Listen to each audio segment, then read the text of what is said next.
Hello and welcome. Today's video is part of a short series I'm doing on habits of highly creative thinkers, which is a video I made here that lists out a whole bunch of habits, including spending time alone. So if you're interested to know what else was on that list, you can check out that video. But today we're going to get into why it is so important to spend time alone, how we can tell if we're about overdue for a little bit of time to ourselves, and then what are some things we can do by ourselves to make it the best, most lovely time, because spending time on our own is great, and I love it, and we're gonna get into it. Okay. So for starters, all people need some time to themselves. I think today the concept of introvert versus extrovert has gotten to be much more commonly understood, and most people have a sense of what that means. I get into that a little bit more in this video on Myers-Briggs and the different personality types, but the main thing is to know that some people need a lot of time to themselves, and some people need much less and maybe crave a lot more time in large groups of people or making new friends or being very social. Both are good. We just need to know what kind of person we are individually so we can better gauge how much time we need one way or the other. So reasons all people need some time to themselves. It helps us recenter. Simply put, when we are out in a group of people or in a bunch of stimulus, maybe we're not talking to friends or anything, but we're in the grocery store, we're doing work, we're on projects, we're taking in a bunch of information and data. So when we are alone, we can better process what we have been taking in. So it helps us recenter. It helps us filter through and understand our emotions, our experiences, things that we've learned. It gives our brain time to process, right? So that's very important, and one of the reasons we all need time alone. It also helps us to be less self-conscious, which is maybe really obvious, but so important. I don't know if you've had this experience of walking in on someone when they thought they were alone and maybe they're humming or they're talking to themselves or they're doing something just a little quirky that they wouldn't normally do in front of other people, because we get self-conscious and we're a little bit embarrassed. But in my experience, when I catch someone like all on their own being themselves, it's usually something really like cute or endearing or something that is so them, like it really fits their personality, because we can really relax and be ourselves. So this is beneficial for all of us forever. We need some time to ourselves when we can just unwind a little bit and let our hair down and really be free to be expressive and relaxed. It also helps us to be a little bit more independent. Some of us are used to really following others or catering to their needs or just supporting other people. Not a bad thing. But when you're all alone, you have to call the shots. And depending on who you are as a person, that might feel a little bit foreign and uncomfortable, but that is a good thing. And we need to learn to be okay making decisions for ourselves and knowing that we can handle it too, that we can handle being on our own. And if you really want to give that a try, do some traveling by yourself. I did just a little bit of that for the first time last year, and it really was very empowering. I learned that I would not even get kidnapped or lost. Well, I did get lost, but then I got found, so it worked out.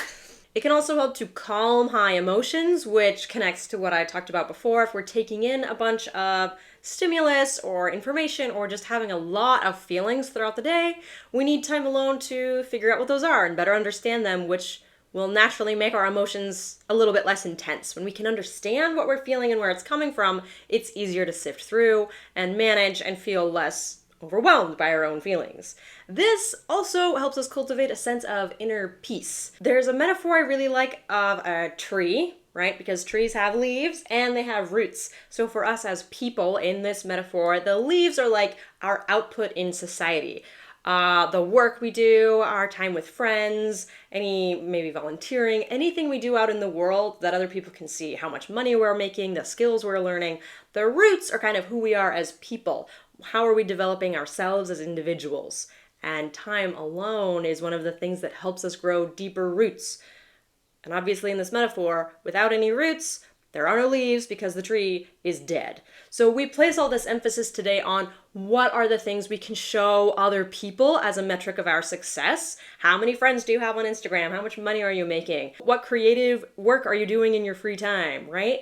And there's nothing wrong with that, but we don't tend to emphasize how are you growing yourself as a person And spending time alone is something that does not make us money, right? It doesn't inherently make us a more successful person. But overall, in the grand scheme of things, it helps us be better in touch with ourselves and our goals in life, a little more solid and healthy as people, which will help us grow more leaves and be more successful as well. So, overall, reasons we all need time to ourselves. So how can you tell if you're overdue and you need to take a break and get some time to yourself? So you can think of it as anytime you're feeling sort of the opposite of one of the things that was listed as a benefit. We talked about how spending time alone can help us understand our emotions. So if we're feeling really emotionally overwhelmed, or we're having a lot of feelings and we don't understand what they are, that could mean we need some time to ourselves. If we're totally mentally blocked and we can't make any progress on something, we might need time alone to do a little bit of that work, unpacking our thoughts and experiences. If we're feeling really frantic and stressed,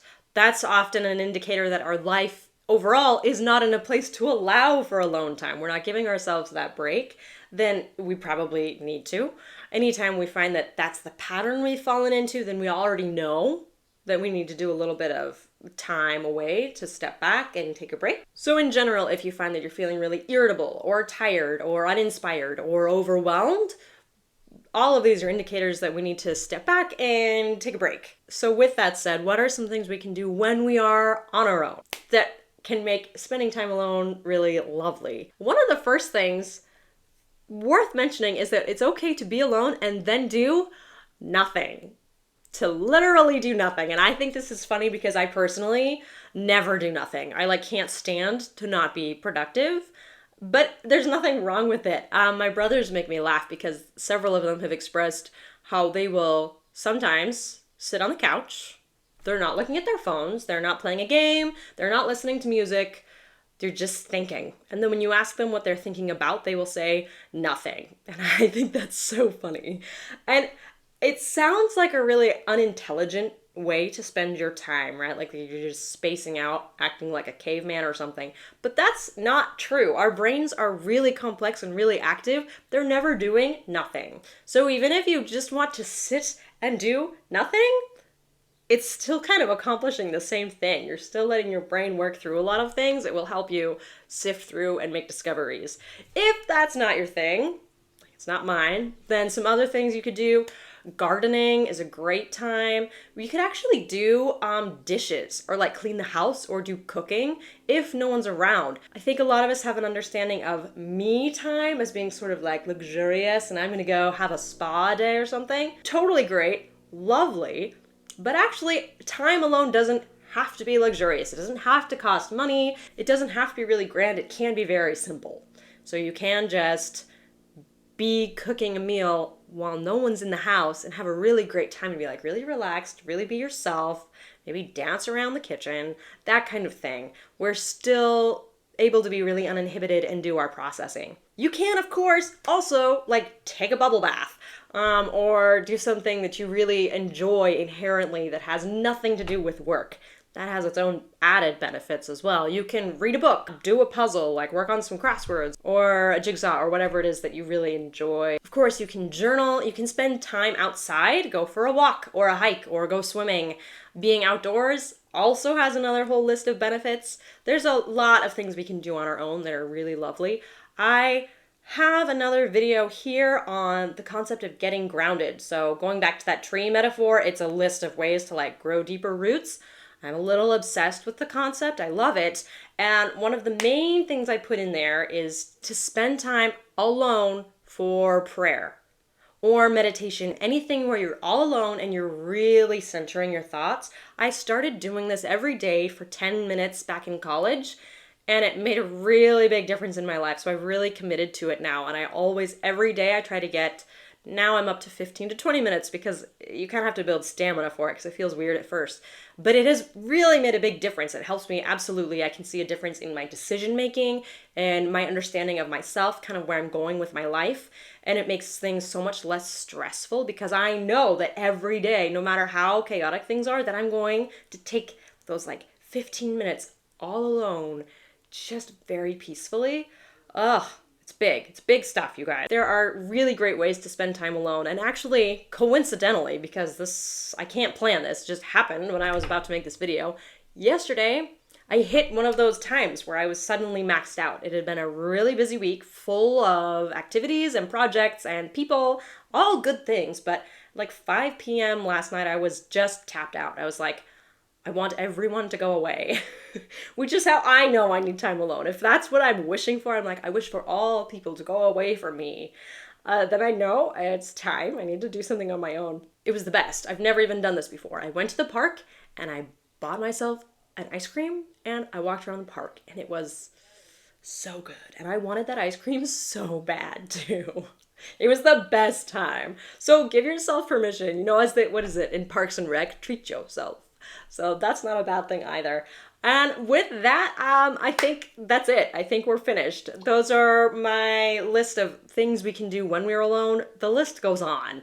Pretty much anything you enjoy doing, you can try doing by yourself. Oh, and quick note for my extrovert friends out there who don't love spending time alone, like inherently, I do have to say, because I am an introvert, I need time alone every single day, and I know that about myself. That might not be the case for everybody. I know it's not. I had the experience last year of intentionally pushing myself to be a little bit more social because I don't gravitate towards wanting to go to parties or be in big groups of people.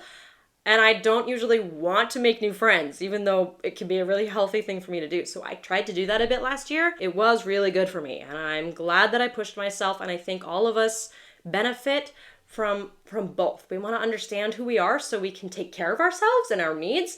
And then so we can push ourselves to the areas we're not as comfortable with. So if you have a hard time being alone, maybe don't set yourself up to do it every day, but maybe at least once a week or something. Try and make it a habit because I guarantee we always grow from the areas that aren't naturally comfortable to us, right? That makes sense. That's where we're going to grow.